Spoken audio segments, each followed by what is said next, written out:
ये हम जानते हैं कि खेत को कौन खा जा रहा है। अरे खेत को तो बचाना ही बचाना, लेकिन अपने वोट को भी बचाना। कहीं ऐसे लोग तो नहीं जो हमारे ही बीच के वोट खाने के चक्कर में आ गए हों। हम अपने भारतीय जनता पार्टी के लोगों को बधाई देना चाहते हैं। हम अपने भारतीय जनता पार्टी के लोगों को बधाई देना चाहते हैं। वो लगातार इस बात पे कहते हैं कि बहुत बड़ा परिवार हो गया है।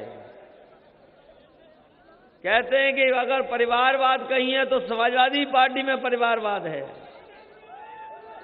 और अभी मैं उनका बहुत लंबा भाषण सुन रहा था बीजेपी के लोगों का। क्या समाजवादी पार्टी के लोग हैं तो परिवार को बढ़ावा देते हैं, रिश्तेदारों को बढ़ावा देते हैं। हम बीजेपी को बधाई देंगे, कम से कम हमारे रिश्तेदारों का सफाया करने का काम कर रहे हो। अब तो कम से कम हम पे आरोप नहीं लगाओगे। इसलिए बीजेपी के लोगों को बधाई। उन्हें कोई प्रत्याशी नहीं मिला।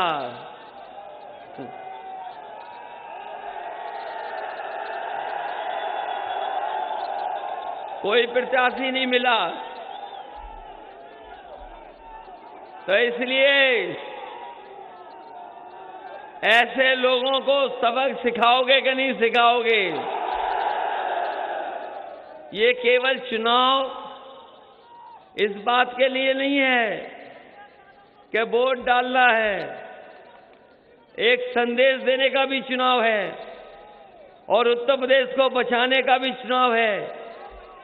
ये बीजेपी के लोग कहने को कुछ भी कहते रहें, लेकिन इनसे अच्छा झूठ कोई नहीं बोल सकता। इनका घोषणा पत्र उठा करके देख लो। इनका जो घोषणा पत्र था ये बहुत कहते हैं भारतीय जनता पार्टी के लोग कि उनकी सरकार में कानून व्यवस्था बहुत अच्छी है, लेकिन यहां की जनता ने देखा है कि हाथरस की बेटी के साथ क्या हुआ था। जब उसके परिवार के लोग मदद के लिए गए पुलिस पर, लेकिन सरकार के लोगों ने उस परिवार की मदद नहीं की। उनके परिवार के सदस्य लोग रोते रहे, भाई रोता रहा, मां से लेकर के और सदस्य थे, सब सरकार से कहते रहे कि इसका दाह संस्कार सवेरे करना, लेकिन सरकार के लोग नहीं माने।